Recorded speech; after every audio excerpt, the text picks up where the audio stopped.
નવશેરા, કેડી અને માજાકોટ સેક્ટરમાં ગોળીબાર કરવામાં આવી રહ્યો છે। સ્થાનિકોએ ભારતના પ્રધાનમંત્રીની પ્રશંસા પણ કરી છે। જે પ્રકારથી સરાહનીય કામગીરી કરવામાં આવી છે, આ ગોળીબારની વચ્ચે જે તમામ નાગરિકો છે તેમની સુરક્ષાને લઈને પ્રશાસન તંત્ર સતર્ક છે। જેના ભાગરૂપે આપણે ગઈકાલ રાતથી જોયું કે એરપોર્ટ્સ હોય, સરહદી વિસ્તાર હોય, તમામ જગ્યાએ સુરક્ષા વ્યવસ્થા છે તે વધુ સજ્જ કરવામાં આવી છે। એટલું જ નહીં સંધ્યા, પરંતુ આરોગ્ય વિભાગને લઈને પણ સતર્કતા દાખવવામાં આવી છે, એમ્બ્યુલન્સ મોકલવામાં આવી છે અને આ તમામ કામગીરીની નાગરિકો પણ પ્રશંસા કરી રહ્યા છે। બિલકુલ, અન્ય એક દ્રશ્યો પણ આપણે બતાવી રહ્યા છે। પૂંછમાં પણ પાકિસ્તાનની આ નાપાક હરકત આપ જોઈ શકો છો કે જે ઘરના શેડ છે એ પણ તૂટી ગયા છે। जरूर था, लेकिन साहस था, हौसला था और भरोसा था कि जिस भारत में हम रहते हैं उस भारत में हम सुरक्षित रहेंगे।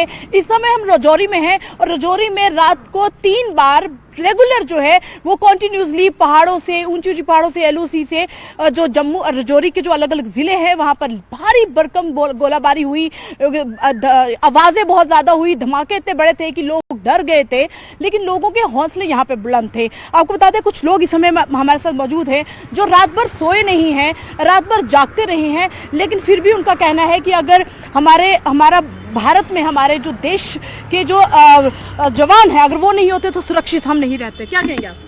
मैं मैम ये कहना चाहता हूँ कि रात को यहाँ पर काफ़ी डर का माहौल था। जो पाकिस्तान की तरफ से शेलिंग और ड्रोन अटैक्स थे, बहुत डरे हुए थे लोग, अभी भी लोग डरे हुए हैं। बट इंडियन आर्मी को हैट्स ऑफ है कि हमारा जो डिफेंस सिस्टम है, हमारे जो सोल्जर्स हैं, हम उनको हैट्स ऑफ करते हैं कि अगर उनकी वजह से अभी हम यहाँ पे खड़े हैं। हम इंडियन आर्मी के साथ हैं, हम अपने देश के साथ हैं, शोल्डर टू शोल्डर हम देश के साथ हैं। हैट्स ऑफ है पीएम मोदी जी को भी हैट्स ऑफ है और हमारे एनएसए को भी हैट्स ऑफ है। चलिए, तो आपका नाम क्या है? मेरा नाम फरियाद हुसैन। क्या देखा, काम क्या मंजर हुआ, क्या हुआ? सुबह हमारा एक गांव है इधर, वहाँ से इन्फॉर्मेशन सुबह सुबह आई कि एक गोले गिरा और पूरा मकान तबाह हो गया है। लेकिन फिर भी उन लोगों ने बहुत हौसला अफजाई करके अपना का हौसला गिरने नहीं दिया, अपने आप को बचाव में रखा है। बेशक रात को बैठ के हमने गुजारी है, लेकिन हमें पूरा यकीन था कि हमारे पे हमें भरोसा था इस फौज पे कि हमें बचाव में रहेंगे। देखिए, यहाँ पर आप और भी लोग यहाँ पर मौजूद हैं और अभी ये चहल पहल हुई है। तो भाई साहब, आपने भी रात को गोलीबारी की आवाज सुनी? जी सुनी थी।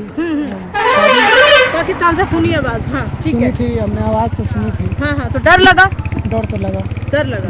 हाँ, चलिए, तो ये बाहरी देशों के लोग हैं जो यहाँ पर मजदूरी करने के लिए आए हुए हैं और यहाँ पर काम करते हैं। और ये इलाका आपको बता दें रूबिका कि रात भर जो था ब्लैकआउट टोटल था। सुबह सूरज की रोशनी आने के बाद भी 7:30 बजे तक ब्लैकआउट रहा। 7:30 बजे के बाद जो था वो ब्लैकआउट को हटाया गया, बिजली वापिस आई, लेकिन लोगों में जोश है। लेकिन अब हम साझा करेंगे कुछ देर के बाद वो तस्वीरें जहां जहां रजौरी के अलग अलग जगहों पर रात को बर्बादी हुई है और वो लोग जो लोगों ने सोचा नहीं था, क्योंकि वो एलओसी का वो इलाका नहीं था जहां पर पहले फायरिंग हुई, और वहां पर हम जाएंगे और कुछ तस्वीरें आपसे जरूर हम साझा करेंगे रूपिका, क्योंकि अब पाकिस्तान जो है वो रिहायशी इलाकों के साथ साथ नए इलाकों को भी टारगेट कर रहा है। ये वो नए तो लोको पण भारतीय सेनानी वाहवाही करी रहा छे। आ तरफ देवादार, पायमाल, कंगाळ पाकिस्तान छे अने भीख पर जीवतुं पाकिस्तान फरी भीख मांगशे। तो आजे आईएमएफ पासे लोन मांगशे पाकिस्तान अने लोन नहीं मळे तो नवा ड्रोन ना पण हवे फांफा पड़ी जवाना छे। भारते लोन आपवानो इनकार कर्यो छे, विरोध कर्यो छे, कारण के पाकिस्तान लोन लईने शुं करे छे? आतंकवादने पोषे छे, आतंकवादीओने તે તૈયાર કરે છે। આઈએમએફ આજે લોન પર કરશે સમીક્ષા કરવામાં આવશે અને જો આ લોન નહીં મળે, કારણ કે પહેલેથી ભારત તેનો વિરોધ કરતું આવ્યું છે અને ભારતનું એક જ સ્ટેન્ડ છે કે આતંકવાદને જે પોષે છે તેને રૂપિયા ન મળવા જોઈએ, ભલે તે ભીખ માંગે, તે ભૂખ્યું રહે, તરસ્યું રહે, કંગાળ થઈ જાય, એનાથી મતલબ નથી, કારણ કે આ પૈસાનો તે ઉપયોગ કરે છે તો આતંકવાદને પોષવામાં કરે છે। બિલકુલ સંધ્યા, અને લોન નહીં મળે તો પાકિસ્તાનની શું સ્થિતિ થશે તે જોવું રહ્યું, કારણ કે યુદ્ધ તો કરી બેસ્યું છે પાકિસ્તાન, પરંતુ હવે તેની પાસે પૈસા નથી। પહેલાથી દેવાદાર, પાયમાલ અને કંગાળ તો હતું જ પાકિસ્તાન, પાણી પણ નહોતું, પૈસા પણ નહોતા, અને છતાં જે પ્રકારથી અવળચંડાઈ નાપાક હરકત પાકિસ્તાન દ્વારા કરવામાં આવી અને જો આજે લોન નથી મળતું તો પાકિસ્તાન શું કરશે તે સૌથી મોટો સવાલ। ભૂલ પર ભૂલનું જે પુનરાવર્તન કરવામાં આવી રહ્યું છે પાકિસ્તાન દ્વારા અને આઈએમએફ પાસે લોન જે માંગવામાં આવી રહી છે તેનો ભારત સતત વિરોધ કરી રહ્યો છે, કારણ કે આ લોન મારફતે આતંકવાદને જે પ્રકારથી પોષવામાં આવી રહ્યો છે ફક્ત ભારત માટે નહીં પરંતુ સમગ્ર વિશ્વ માટે આ આતંકવાદ છે તે કેટલું ખતરારૂપ છે તેના કારણે કહી શકાય કે લોન મળવાની જે સંભાવના છે સંધ્યા તે બિલકુલ નહીવત છે. એટલે આજે આ નિર્ણય પર પણ વિશ્વની નજર રહેશે કે લોન નહીં મળે તો કયા નવા સંકટ પાકિસ્તાન માટે આવી શકે છે. બિલકુલ, અને લોન પણ નાની સરખી નથી. 11,000 કરોડની આ લોન છે અને એ લોન કરોડો રૂપિયા લઈને શું કરે છે પાકિસ્તાન? આતંકવાદને જ પોષે છે. તો આ સાથે જ બિલકુલ આપણે રોકાઈશું એક નાનકડા બ્રેક માટે, સતત પરંતુ સમાચાર પણ બતા કરીશું. દર્શકોને કહીશું કે જોડાયેલા રહે ન્યૂઝ 18 ગુજરાતી સાથે. બિલકુલ.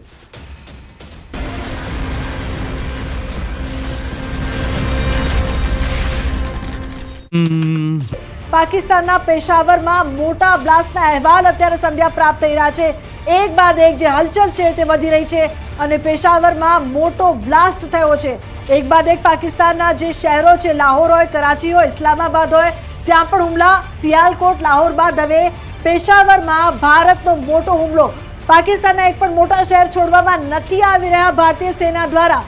એક બાદ એક મોટા હુમલા કરવામાં આવી રહ્યા છે. એટલે પેશાવર પણ પાકિસ્તાનની આન બાન શાન માનવામાં આવે છે, ત્યાં પણ મોટો હુમલો થયો છે સંધ્યા. બિલકુલ, તો પાકિસ્તાનના 7 એવા મોટા શહેરો, લાહોર લઈ લો, સિયાલકોટ, પેશાવરમાં પણ હુમલો કરવામાં આવ્યો છે. મોટો એક બ્લાસ્ટ થયો છે. ત્યાંના લોકો તો ગભરાઈ જ ગયા છે, પરંતુ સેના પણ હવે ગભરાઈ ગઈ છે કે ભાઈ કઈ જગ્યા, તમે કોઈ જગ્યા છોડશો કે નહીં? પાકિસ્તાનને નકશા પર રહેવા દેશો કે નહીં? પછી સવારે ઉઠીને જોઈએ તો પછી બધે જ ધુમાડો ન હોય અને જે પાકિસ્તાન લીલા કલરનું દેખાઈ રહ્યું છે તે સવારે કાળા કલરનું ન દેખાય. લોકો પણ અને સેના પણ અત્યારે એ જ ચિંતામાં છે. તો એક બાદ એક સેકન્ડ પણ હવે ભારતીય સેના પાકિસ્તાનને વિચારવાનો સમય નથી આપી રહી. આપ સમજી શકો છો, સતત જે લોકો ન્યૂઝ 18 પર જોઈ રહ્યા છે, સતત અમે જે અપડેટ આપી રહ્યા છે, એક બાદ એક જે અપડેટ આપી રહ્યું છે, તેનાથી આપ સમજી શકતા હશો કે સેના કઈ રીતે કાર્યવાહી કરી રહી છે. અને એ પ્રકારની પણ કાર્યવાહી થઈ રહી છે જે અમે કદાચ મીડિયા તરફથી આપને આપી પણ નહીં શકીએ, કારણ કે જે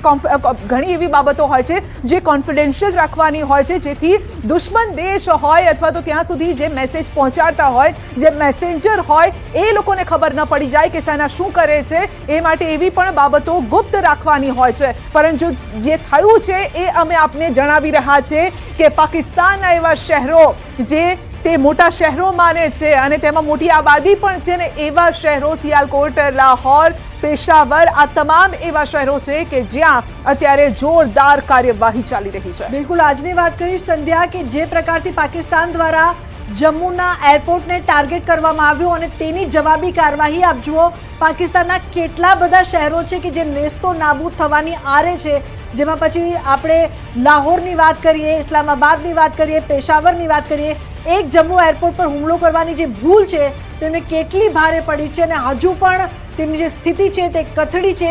સવાર સુધીમાં પાકિસ્તાનનું શું થશે તે ખબર નથી, કારણ કે આજે કતલની રાત છે. પરંતુ પહેલું પગલું જે પાકિસ્તાન દ્વારા ભરવામાં આવ્યું, જમ્મુ એરપોર્ટ પર હુમલો કરવામાં આવ્યો, ભારતના શહેરોને ટાર્ગેટ કરવાનો જે પ્રયાસ કરવામાં આવ્યો, તે બાદ હવે ભારતીય સેનાની આ જવાબી કાર્યવાહી છે તે પાકિસ્તાનને ખૂબ જ ભારે પડવાની છે. હજુ પણ પ્રયાસ કરશે તો જવાબ મળશે ને મુંહતોડ જવાબ મળશે. સવાર સુધીમાં હાથ ઘસતું રહી જશે પાકિસ્તાન, તે પ્રકારની પરિસ્થિતિ છે. ગુજરાતની વાત કરીએ તો કચ્છના ભુજમાં સંપૂર્ણ બ્લેકઆઉટ છે. ગાડીઓની લાઇટો પણ બંધ કરવામાં આવી છે. આ ખૂબ જ જરૂરી છે. સતર્કતાના ભાગરૂપે સુરક્ષાને ધ્યાનમાં રાખીને બ્લેકઆઉટ કરવામાં આવ્યું છે, કારણ કે પાકિસ્તાન તરફથી જો કોઈ અનિચ્છનીય કાર્યવાહી કરવામાં આવે તો ભારતના નાગરિકોને કોઈ પણ જાતનું નુકસાન ન પહોંચવું જોઈએ.